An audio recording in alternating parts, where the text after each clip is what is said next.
Welcome back, everybody, to the Educational Numismatist. I am Adam from Adam's Rare Coins. This is part 4 in my series on Morgan dollars. Where we left off on part 3, we were going to determine whether or not a particular coin is worthwhile for submission to one of the main grading services. So, for instance, if I happen to say, I like this 1883, and because it's a New Orleans, but it has a pretty decent strike on it, I think I might want to submit this one for grading. So, how do you go about determining if that's even something worthwhile? Well, what I strongly suggest, and you do not need to be a member for this, but go over to the PCGS website, and what you will be able to do is up here at the top. I'm not sure how much you can see it, but at the top it says Price Guide. You can click on that, and then it will give you every denomination of United States coin, from cents all the way through dollars, under dollars, all the way from the flowing hair dollar in 1794 and 1795 to the Morgan and Peace dollar reproductions of 2021 to today's date. Now, if you click on, say, Morgan dollar, it will then bring up their price guide, which I apologize is probably rather small. Let me see if I can improve that a little bit. A little bit, but not really. Okay, but the way you read this is as follows, okay? You have to know what year and mint mark your coin is. Now, to refresh your memories, obviously you can see that the year is 1883. If there is a mint mark on a Morgan dollar, it will be right below the wreath, above the O and the D in dollar, and in this case, it's an O, signifying that that is a New Orleans mint. Now, it's important that you know that, because when you go out to the PCGS website, it can be a little bit intimidating. But what you need to look at is down the left side here are all the different date and mint mark combinations. Here's an 1878 CC, signifying Carson City. Here's an 1878S, signifying a San Francisco. Here's an 1879 with no mint mark, meaning Philadelphia. Now, this is an 1883 New Orleans, so we have to scroll down until we get to 1883. And let's see, there we are. Okay, so that's 1883 Philadelphia, Carson City. Now, here is 1883-0. Now, what's important to understand is there are these little letters here under the designation column. Okay, so for an 1883-0, meaning New Orleans, it has MS. The next column down says PL, and the next column down says DMPL. All right, well, what does that mean? Okay, the first one is mint state, meaning a regular business strike, just like this. Okay, it doesn't have a proof-like reflectivity to it, and it does not have a deep mirror proof-like finish to it. The PL and the DMPL are qualifications that only apply to certain types of coins. When a coin is manufactured, when these Morgan dollars were produced, when the dies were brand new or had just been polished, you would see a coin that had just amazing reflectivity and surfaces. This one did not quite qualify as a proof-like, but when you hold an object up in front of a coin, if you can see its reflection 2 inches away, that is a proof-like designation. If you can see it 6 inches away, that is a deep mirror proof-like, or otherwise referred to as a dimple. Now, it's important to understand that because proof-like and deep mirror proof-like designations are rare. They don't happen on every coin. More often than not, you're going to be looking at the column that says mint state.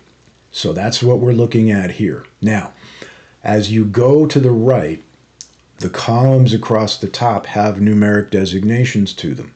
4, 12, 40, 55, 63, 64. There's more, but that's all that I can show on the screen right now. Now, what that means is, if you have a coin that PCGS has graded good for, and it's an 1883-0, that coin is worth approximately $40 according to PCGS. And it's in green with a little up arrow because the prior price was $37. The price for a fine 12 is up to $42, and it used to be $40. If it's in XF40 condition, it's worth approximately $46.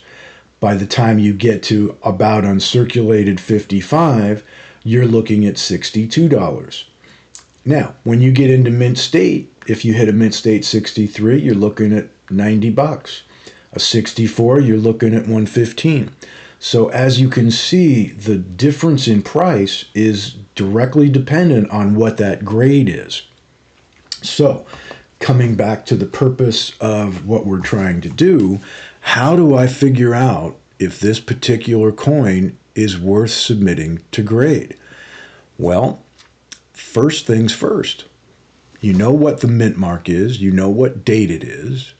What do you consider that grade might be? Okay, so we've talked in the last couple of videos about looking at the hairline above the ear and the high points on the cheek, and what kind of wear there is or isn't, or how strong the strike is or isn't for the breast feathers and the eagle's talons. Well, okay, you know what to look for, but how do you evaluate? Is that a mint state 60? Is that a mint state 62? Is it an XF 45? You know what to look at, but how do you evaluate what that grade might be?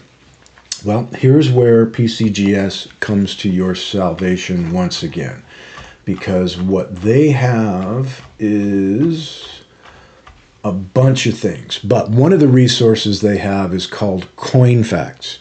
And if you click on that, and then you click on resources, you will see over here on the right is a link for PhotoGrade. This is about the most valuable thing PCGS has ever done for the collecting community. Because what you can do, again, every denomination of American coinage, from colonials, half cents, cents, 2 cent, 3 cent, half dimes, nickels, dimes, quarters, half dollars, dollars, etc., you will find them listed here.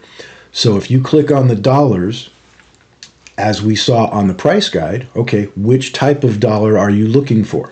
In this case, Morgan dollar. Okay, now we're talking. Okay, these are actual coins that PCGS has graded and certified for whatever condition is listed. In this case, mint state 65.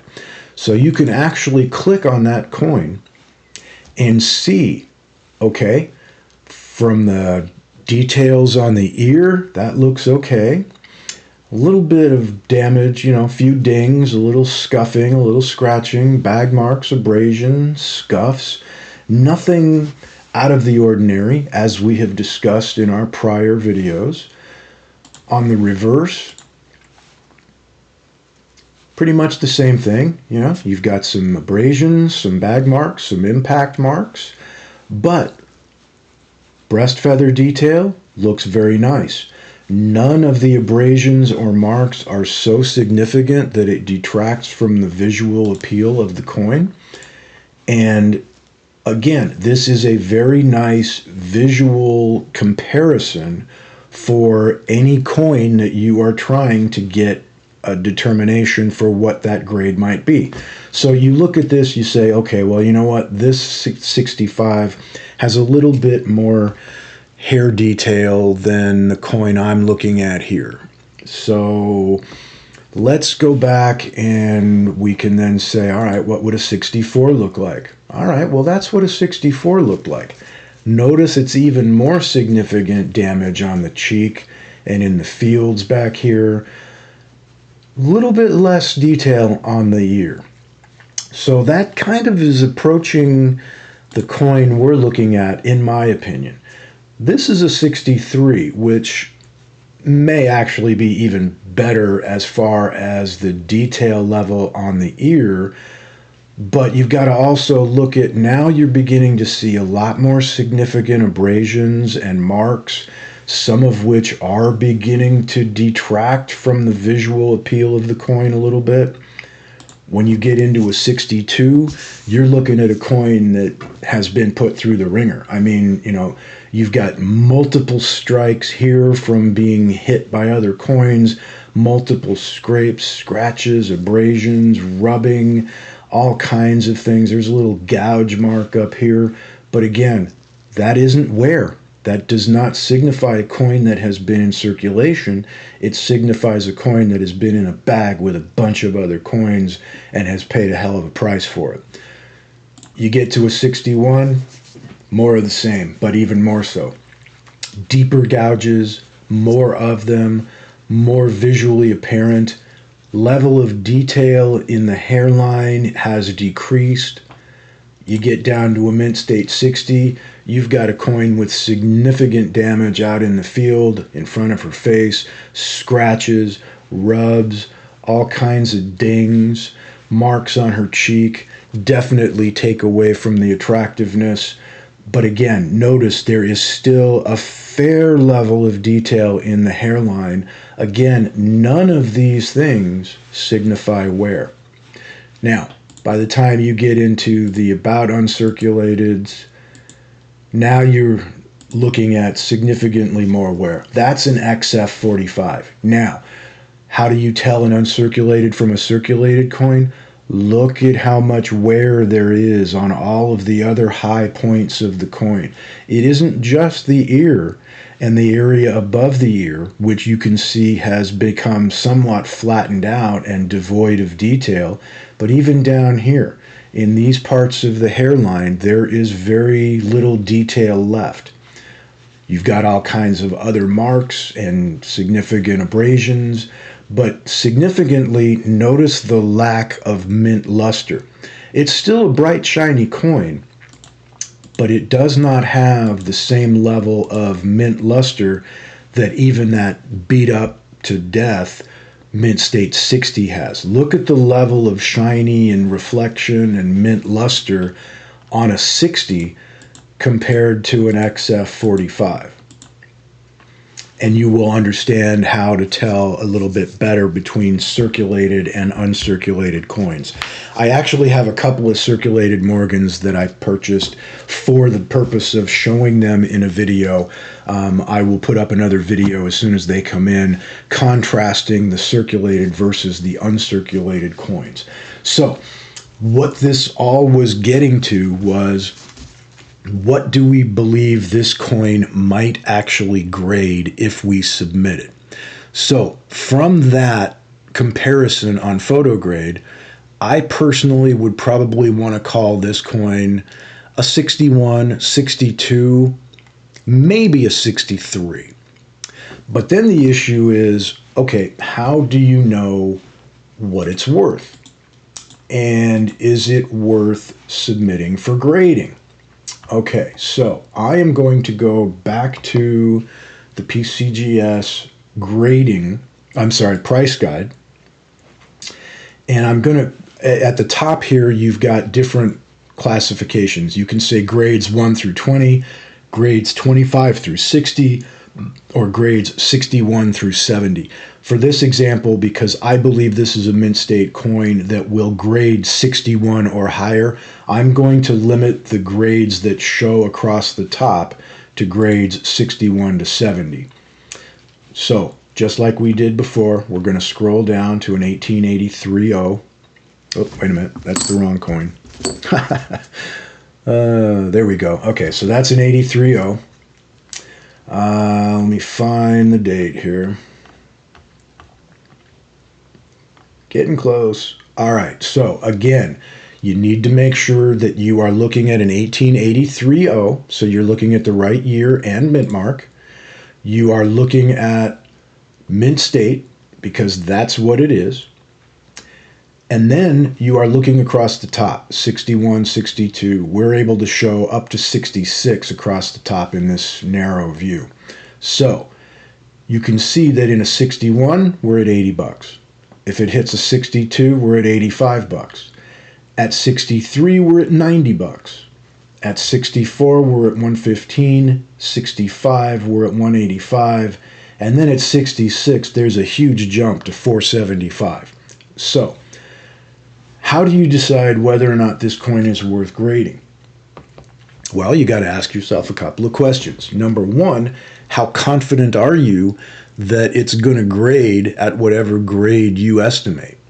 Okay, again, the lack of detail in the hair for a New Orleans coin does not really count against you the way it would for a different mint. But if you're confident this is going to score an MS66, then you're probably going to want to grade this thing. Now, if you're more confident that it's likely to come in somewhere between a 61 and a 63 or maybe a 64, all right, well, the price guide shows you there really is not much difference. The difference between a 61 and a 63 is $10. Difference between 80 and 90 bucks. Now, the real question is, how much did you pay for the coin? You know, if somebody gave you the coin, okay, and it costs you 30 bucks to grade it, and it comes back as a mint state 61, roughly worth 80 bucks, you just made $50. You're loving life. Now, if you paid $50 for this coin, and you paid $30 to grade it, and it comes back a mint state 61, you just broke even, because that's 80 bucks. If you get lucky and it comes back a mint state 63, congratulations, you just made 10 bucks. Is it really worth grading that coin, or is it just worth, filling a hole in your binder with a raw coin? That is the way you make that determination. Now, if this coin was a little bit nicer, and I had reason to believe that it might make a 65, or better yet, a 66, yeah. If I'm in at 100 bucks on this coin raw, and it costs me another 100 bucks to grade it, and it comes back as a 66 worth 475 on the guide value, I still made money. And that would be a decision that I would have no trouble with. It's when you get coins that are of a little bit more questionable nature, for instance, not that one. For instance, this, 1900, where you don't know for sure if that's really been cleaned or dipped, or if that is legitimate toning, or did somebody try to do something unnatural to it. If you submit this coin and it comes back genuine details, you just got screwed. Okay? If it comes back details cleaned, harshly, harsh chemicals, unnatural toning, heat treated, whatever it might be, then the coin is not worth anything close to what the guidebook would show for another grade. So you have to really understand, the grade that you are likely to receive. You have to understand what it's going to cost you to submit that coin to the grading service. And you have to understand the difference between the value of those different grades. If you submit a coin thinking it's a 66 and you're counting on a $475 value and it comes back at a 65, that's only worth $185. You just lost $200+. Okay? So it is an important consideration. Now, in some cases, you get dates like, the Carson City. The 84 Carson City is not a rare date. Okay? That is not a rare coin by any stretch. But it is a Carson City, which a lot of people really love and collect and seek very strongly. And the fact that it is a 63, a little bit better grade, does mean that that is a more valuable coin. The fact that there is some toning on it, to some people, would make it worth nothing. And to others, it would increase the value drastically. We'll talk about that in another video as well, toners versus blast white coins. But depending on, the date, the mintage, the rarity, the condition will all affect what that coin will do. So for instance, let's go look at the 84cc. Okay, here you will notice that an 84cc, again, making sure that we're looking at mint state because that's what this is. A mint state 61 is listed at $375. A 62 is listed at $400. A 63 is listed at $425. 64, $475, 65, $575. Here we go again. A 66, $1,250. So the higher you get, the bigger that difference is. The lower the grade, the less that differentiating factor will be. So with the 83.0 that we looked at, the difference between a 61 and a 63 was $10. But it started at 80 and went to 90. With an 84cc at a 61, you're starting at $375 because the mintage is much less than that 83 New Orleans. And then it goes up $25 each time instead of $5 each time like it did for the 83.0. So again, when you start with a much more expensive coin, you see much bigger jumps. If you're lucky enough to ever get your hands on an 84S, a mint state 61 is $13,500. 62 goes up $5,000. The difference between a 62 and a 63, $18,500 to $45,000. Difference between a 63 to a 64, $100,000. Goes from 45 to 145.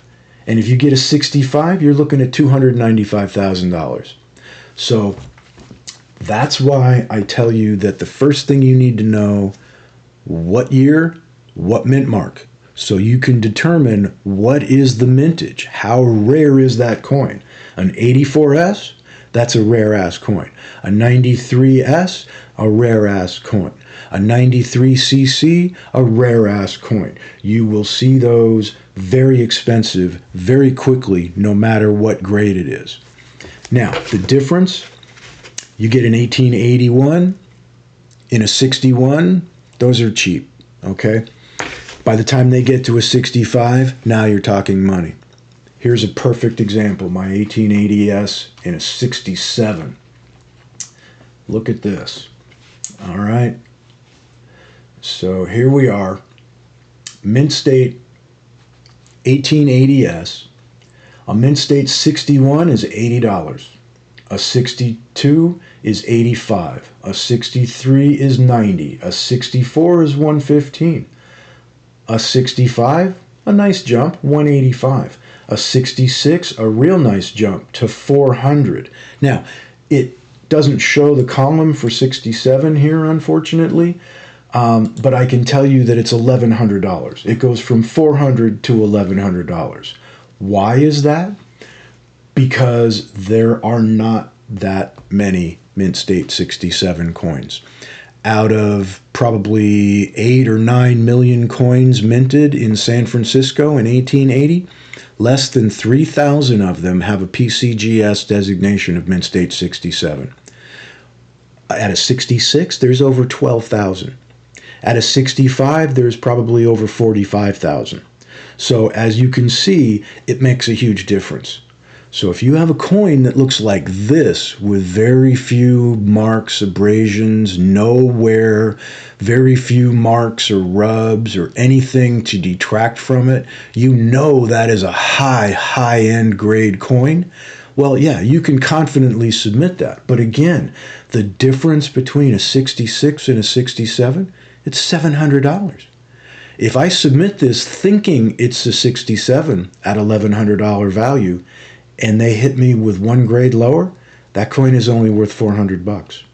So it is an important consideration, and it is most important to know how rare is your coin, what is the mint mark, what is the year, how many were produced, And then you can also go to the PCGS website and look up the population report. Just like I've been showing you for the values, they have the exact same thing that will tell you how many have been graded at that level by PCGS.